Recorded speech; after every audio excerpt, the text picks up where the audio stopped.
시편 30편은 다윗의 인생이 승리한 이후에 한 노래입니다. 여기 제목에 보면 성전 낙성가라고 되어 있는데, 낙성가 또는 봉헌가, 우리가 헌당식이라고 하는데요. 헌당식은 하나님 앞에 예배당을 다 이제 완공하고 그 빚이 없을 때 빚을 다 갚은 다음에 완전히 헌당할 때 헌당식을 하는 거고요. 그 전에는 이제 입당 예배를 하는 거고요.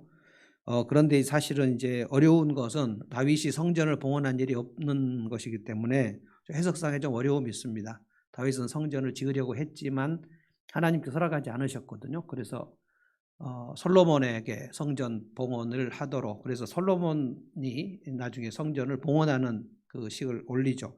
그런데 이제 성전 낙성가라고 되어 있어서 이것을 우리 이제 박윤선 목사님 해석할 때는 이게 집의 봉헌이다. 이것을 성전이라고 번역을 하지 않아도 된다. 집의 봉헌이라고 해석을 했습니다. 그래서 이것은 어쩌면 다윗이 다윗 성을 짓고 나서 봉헌할 때 드렸던 것을 성전이라고 해서 하나님의 집이라고 번역한 것이 아닌가. 그러니까 자기 그 다윗성이 이제 성전 짓기 전에 다윗의 성전을 짓고자 하는 마음을 가졌던 것은 다윗성을 짓고 나서 마음이 아주 불편해가지고 내가 백향목 궁전에 앉았는데 하나님은 아직도 장막에 거하고 있다. 이것을 많이 불편하게 생각했던 것이거든요. 다윗성을 짓고 나서 성전을 짓고 싶은 마음이 들었던 것, 그것은 하나님께서 다윗을 굉장히 흡족하게 생각하시면서, 왜냐하면 사울은 한 번도 하나님 성전을 짓고 싶은 마음이 없었고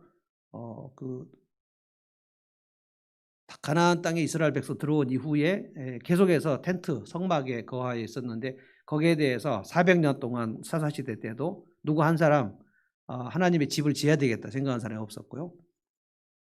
사울도 한 번도 생각을 못했고 그저 다윗이 여호수아 이후에 처음으로 하나님의 집을 지어야 되겠다는 생각을 했습니다. 하나님께서 굉장히 기뻐하시면서 네가 내 집을 짓겠느냐?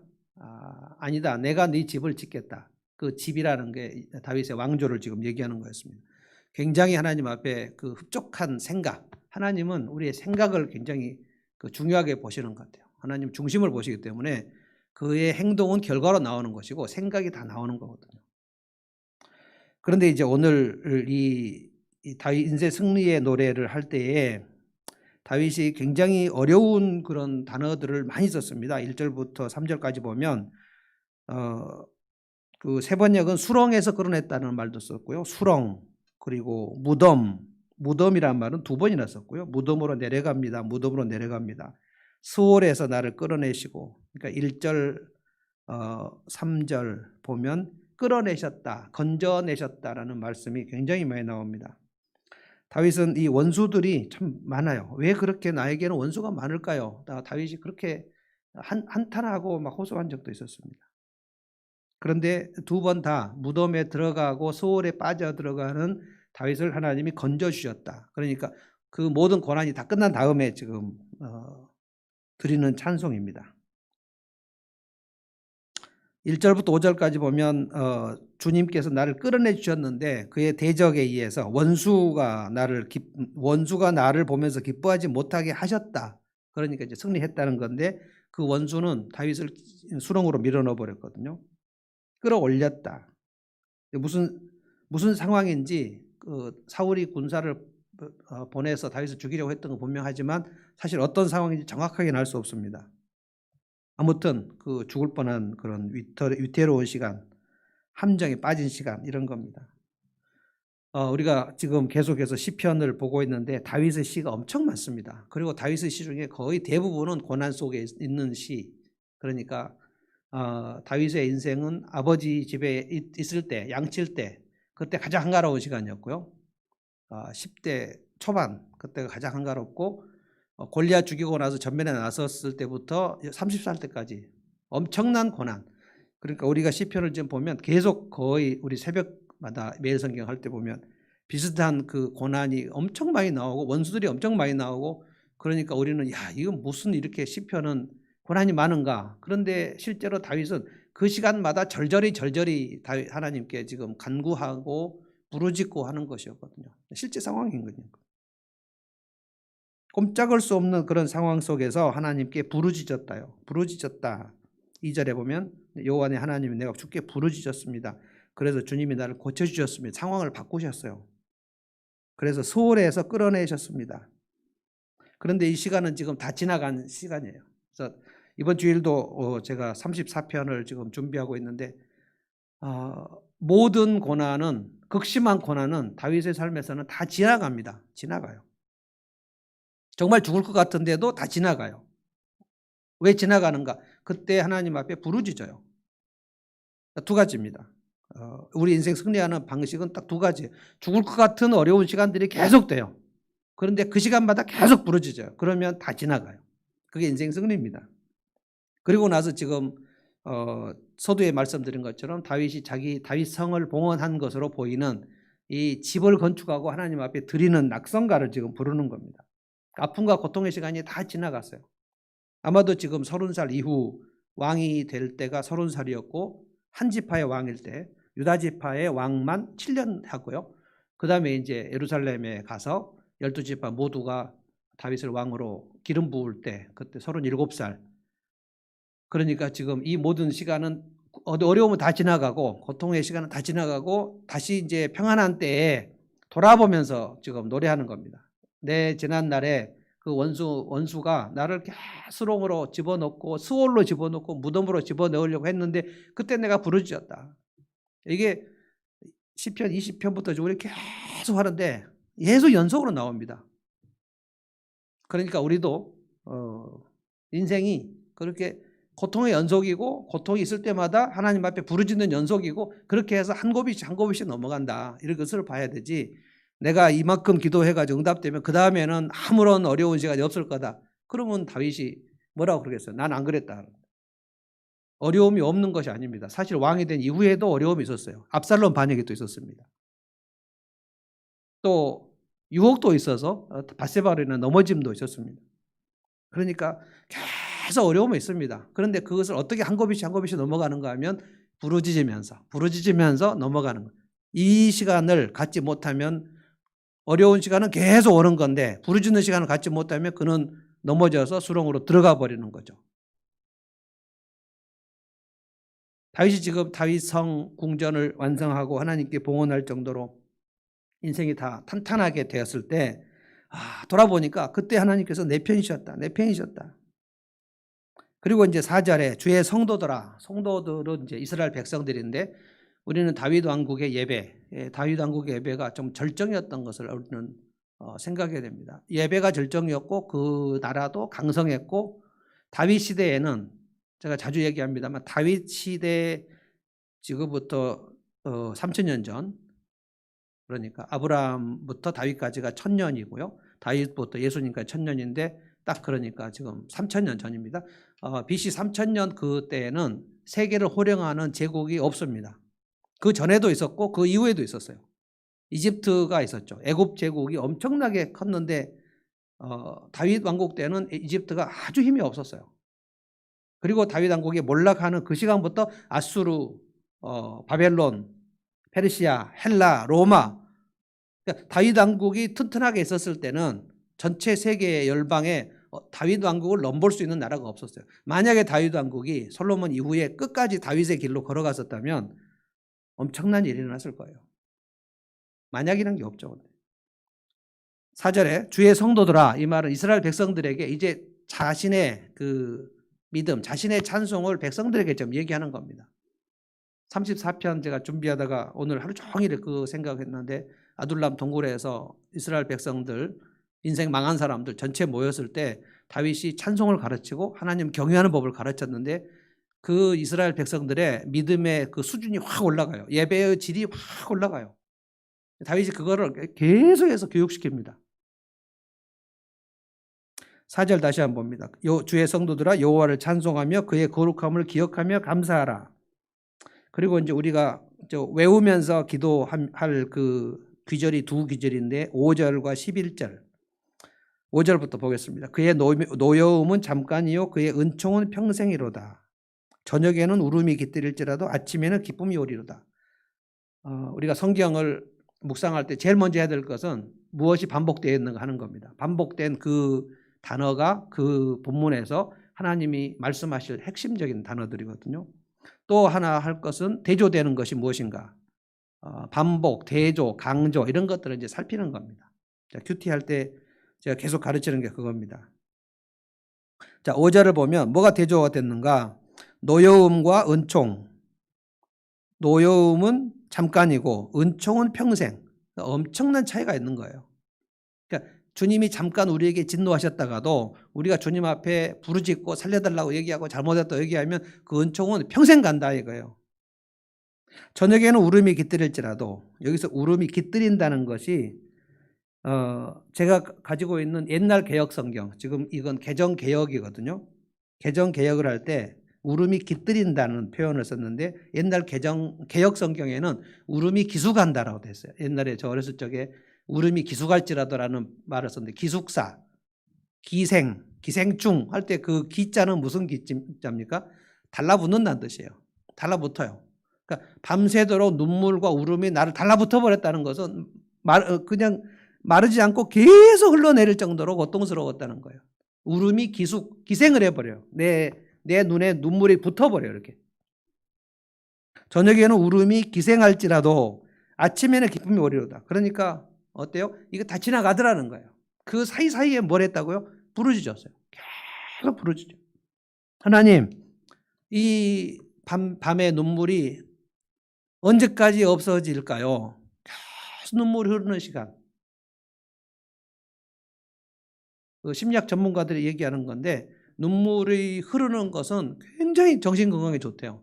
눈물 안에 그 사람을 시원하게 하는 호르몬이 있어가지고 그래서 사실 어떤 종류의 눈물도 저는 도움이 된다고 생각합니다. 그런데 이제 눈물이 흐를 때 하염없이 흐를 때가 있죠. 하염없이. 뭐 최근에 제가 하염없이 흘러본 적은 없습니다만 눈물이 하염없이 흐른다는 것은 뭡니까? 내 신세가 이 내 인생길이 무슨 낙이 있겠는가라고 생각할 때 너무 찬양할 때 저는 다윗이 가장 찬양할 때가 그 압살롬 아들의 반역을 받아가지고 그리고 아들이 배신을 해가지고 칼을 꽂으려고 할 때 아버지가 도망가는 그 신세가 저는 그때가 가장 처참했다고 생각합니다. 그 참담할 때 그때 울면서 맨발로 다윗성에서 도망갔거든요.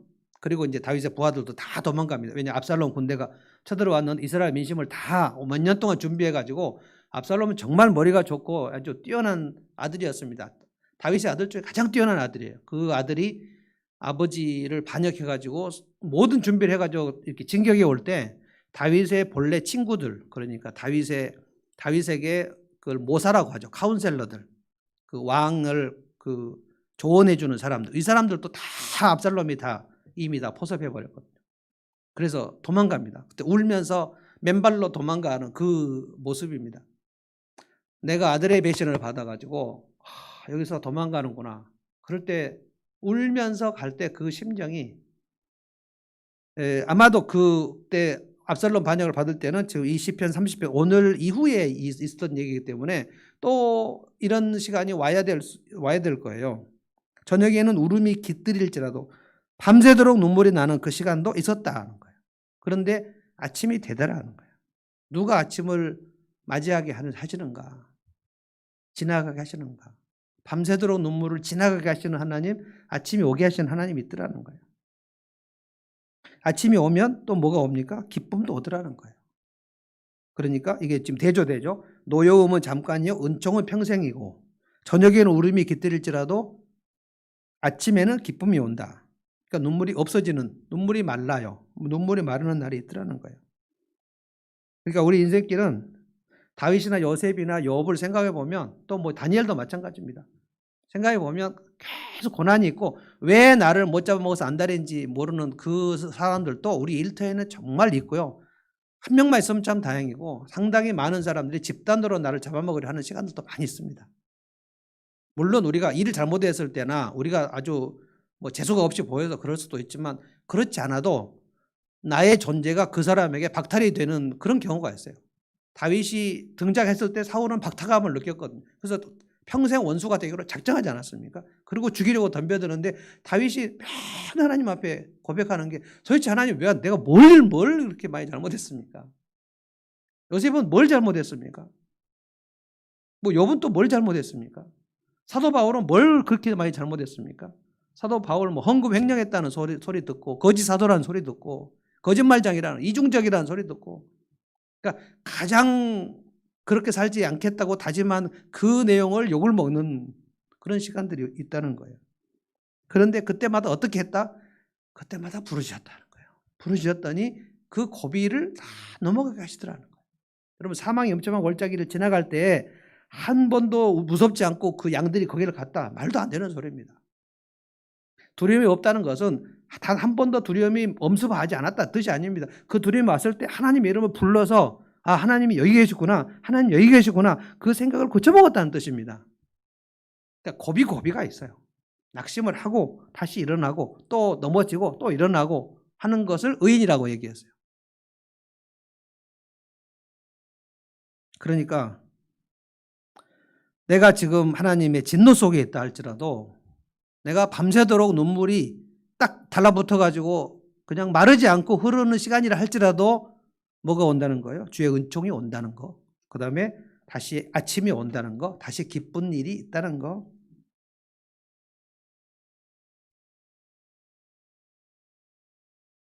내 마음이 흔들릴 때도 아 하나님께서 나를 든든히 세우실 때가 있다.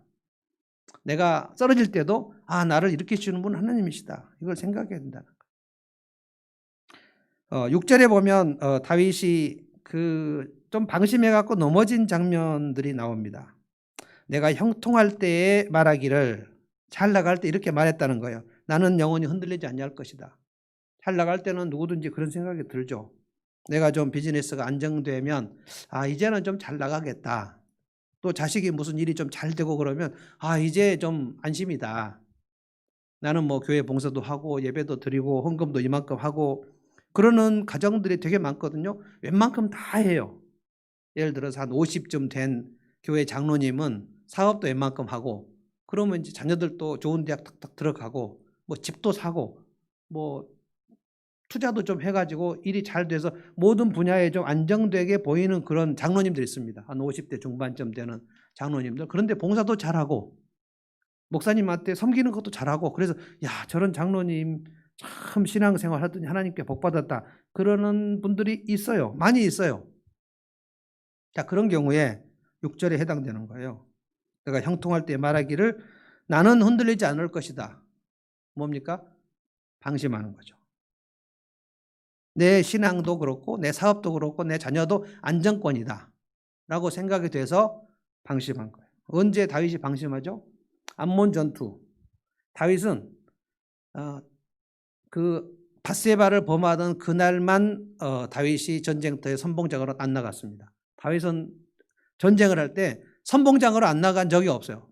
매번 맨 앞에 선봉장으로 나갑니다. 그런데 그때 밧세바를 범하던 그날 다윗이 요압 장군을 보내고 암몬 전투에 가지 않습니다. 그리고 낮잠 잡니다. 그리고 지붕 위에 올라가서 거닐다가 저 아래에 밧세바의 벗은 몸 목욕한 걸 보면서 데려오라고 얘기합니다. 누구 아내인지 알아봐라.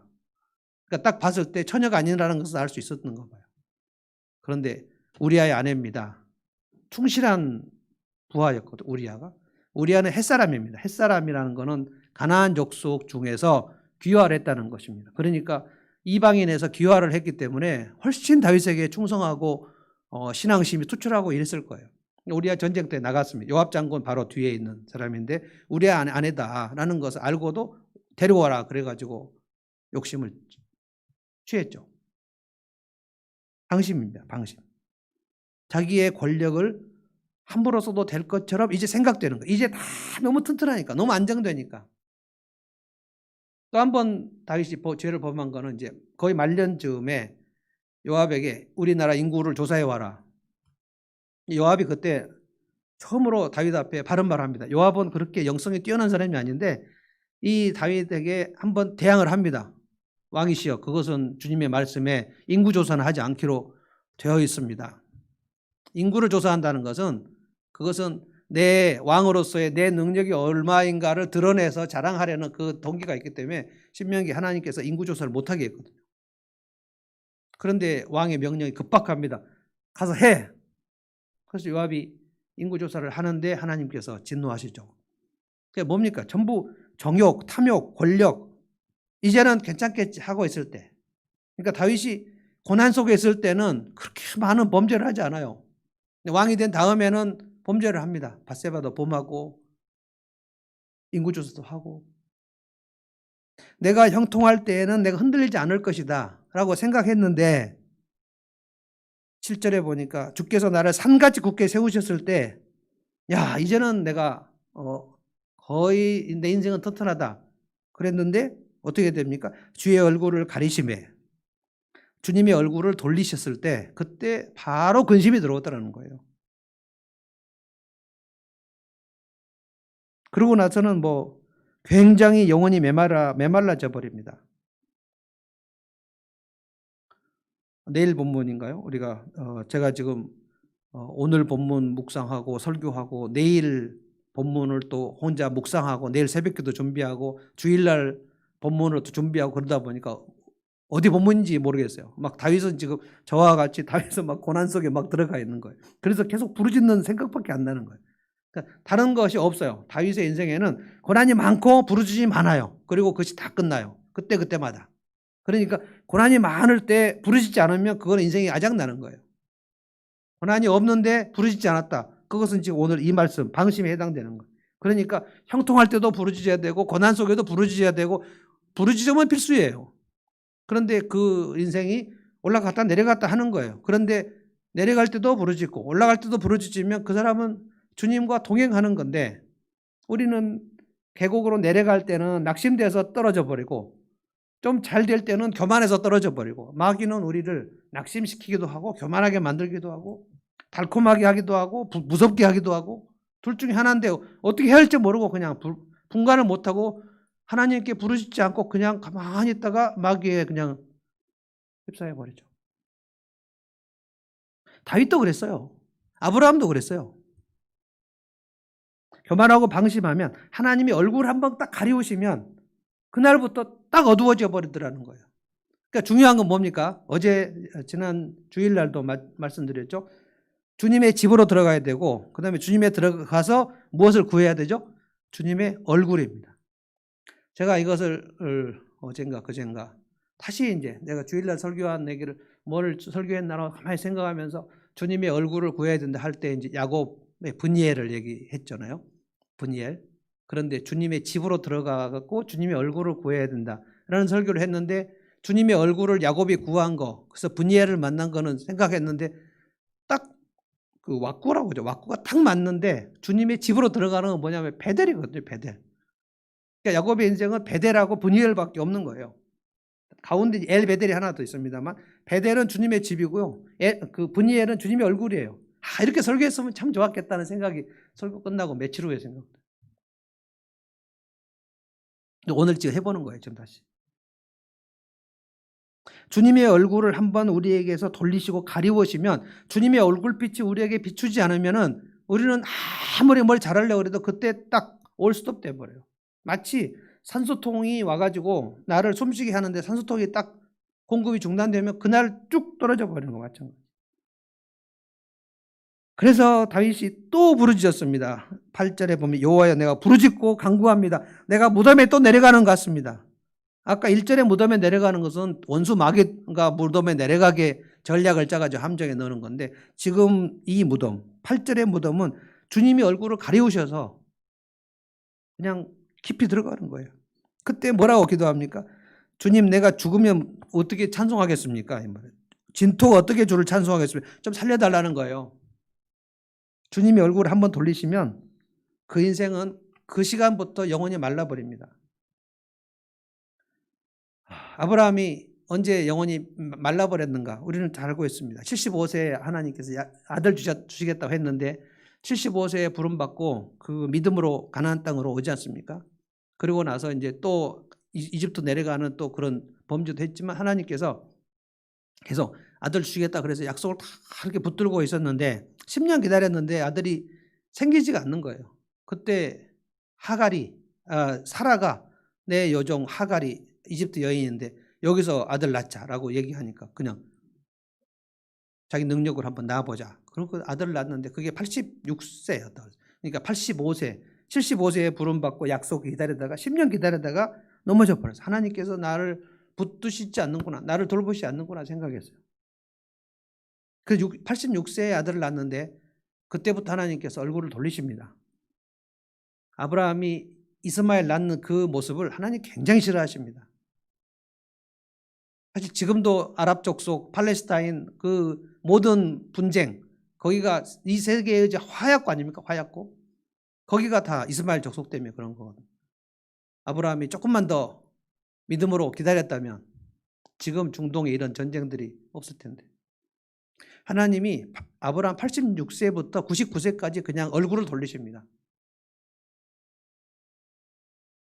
그때 하갈이 사라를 모욕하고 멸시하고 나는 자식이 있고 마치 그 한나와 브닌나처럼 똑같이 되죠. 하갈이 사라를 멸시해요. 그래서 사라가 엄청 아주 막 분을 못 이겨가지고 아브라함에게서 따집니다. 당신이 책임져야 된다, 이 하갈 문제. 근데 사라가 얘기한 거잖아요.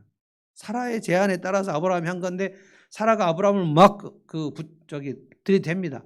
그러니까 아브라함이 뭐 어떻게 할 수가 없으니까 당신 여종이니까 당신이 알아서 하라. 그래서 막 사라가 하갈을 또 쫓아내고 그 가족의 분쟁, 가정 불화가 엄청나게 심한 그 상태가 아브라함이 이스마엘 낳고 86세부터 99세까지입니다. 하나님이 아브라함 99세 때 다시 불러서 너는 내 앞에서 완전하라, 할례를 행하라, 내년에 아들을 주겠다 얘기했어요.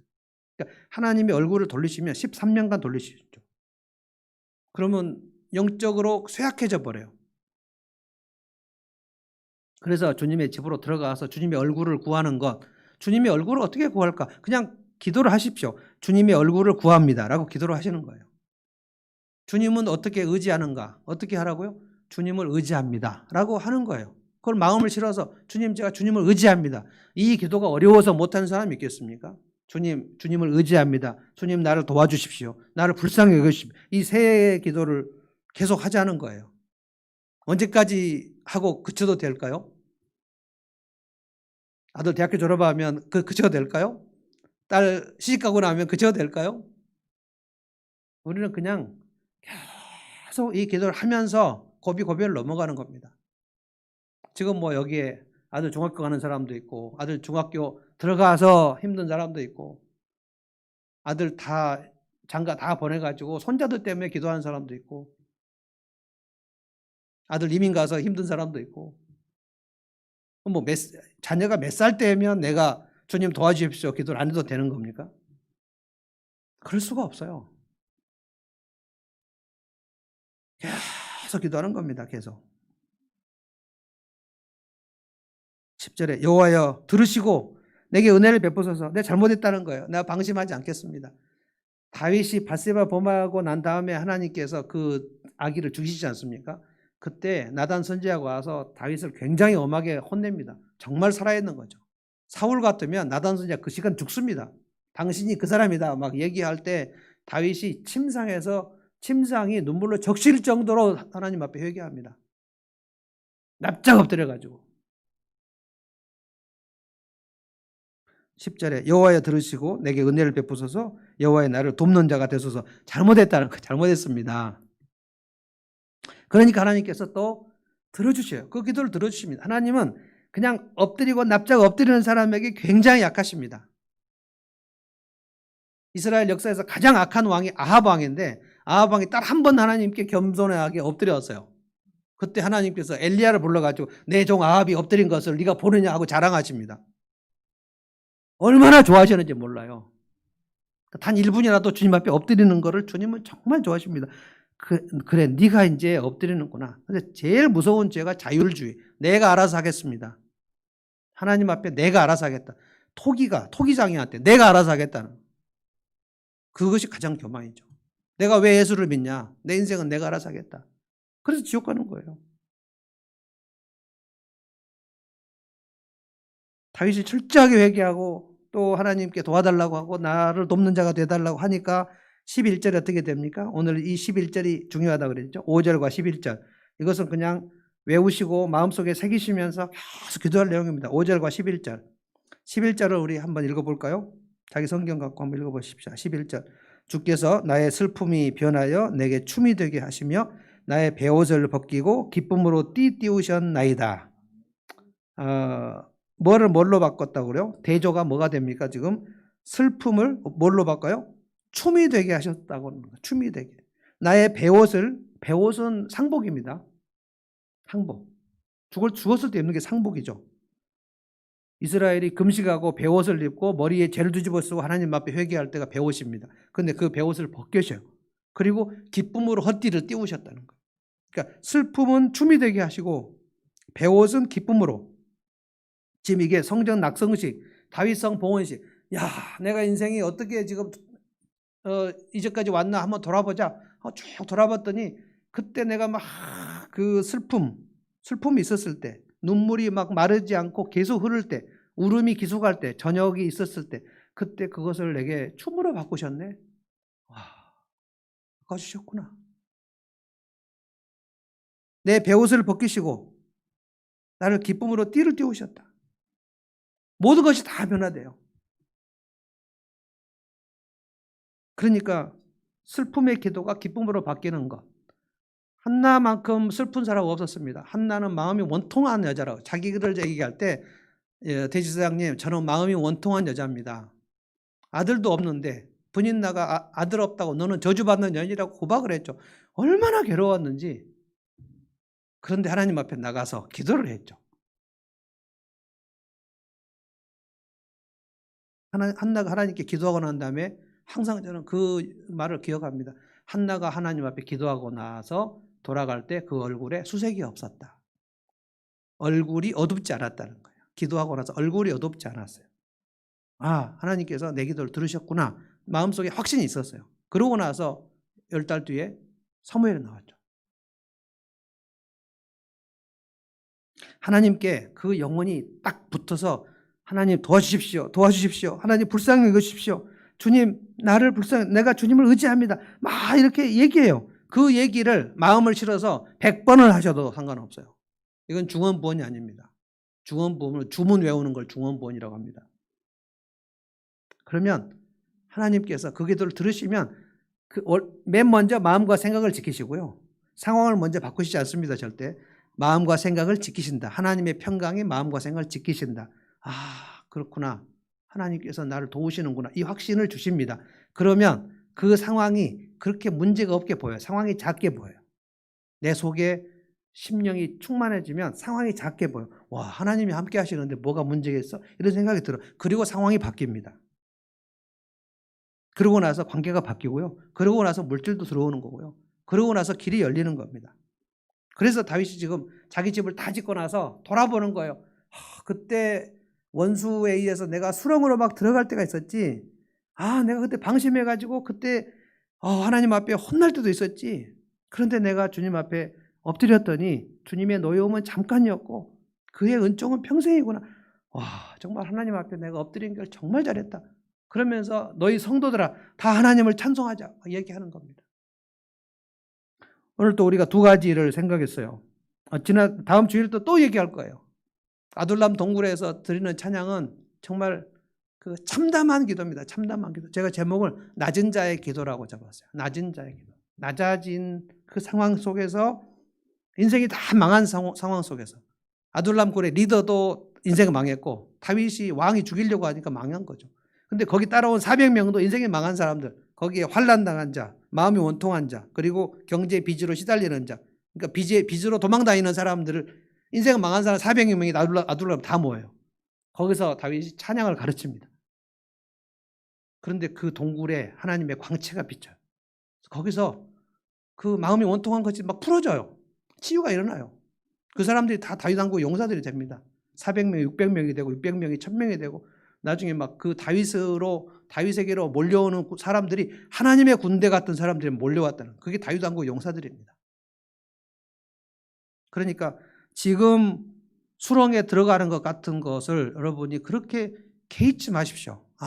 내가 하나님께 부르시면 되겠다. 이라고 생각하시면 다윗처럼 성전 낙성가를 부를 수 있는 거고요. 내가 지금 수렁에 들어가니까 하나님한테 도와달라고 얘기하는 게 뭐가 필요하겠어. 기도가 필요 없구나 라고 생각하면 그 인생은 이제 망하는 겁니다.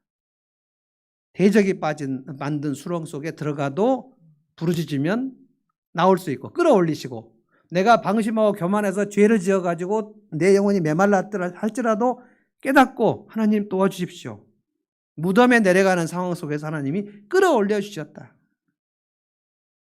자, 5절 11절 한 번씩 읽어보고 마치겠습니다. 5절 다 같이 한번 읽어봅시다. 시작. 그의 노여움은 잠깐이요 그의 은총은 평생이로다. 저녁에는 울음이 깃들일지라도 아침에는 기쁨이 오리로다. 11절. 주께서 나의 슬픔이 변하여 내게 춤이 되게 하시며 나의 베옷을 벗기고 기쁨으로 띠띠우셨나이다. 하나님은 여러분에게 이런 하나님이 맞으시죠? 맞으십니다. 주님은 우리를 그렇게 진노하셨다가도, 내가 불순종해서 진노하셨다가도 내가 주님 앞에 엎드리면 그렇게 은총을 베푸신다는 거예요. 그래서 밤새도록 눈물이 흐르는 시간이 있다 할지라도 그것을 기쁨으로 바꾸신다는 거예요. 슬픔을 변하여 춤이 되게 하시고 베옷을 변하여 기쁨으로 띠띠우게 하신 그 하나님이 우리 하나님이셔서 얼마나 감사합니까? 네, 찬송하겠습니다. 제 대신 화관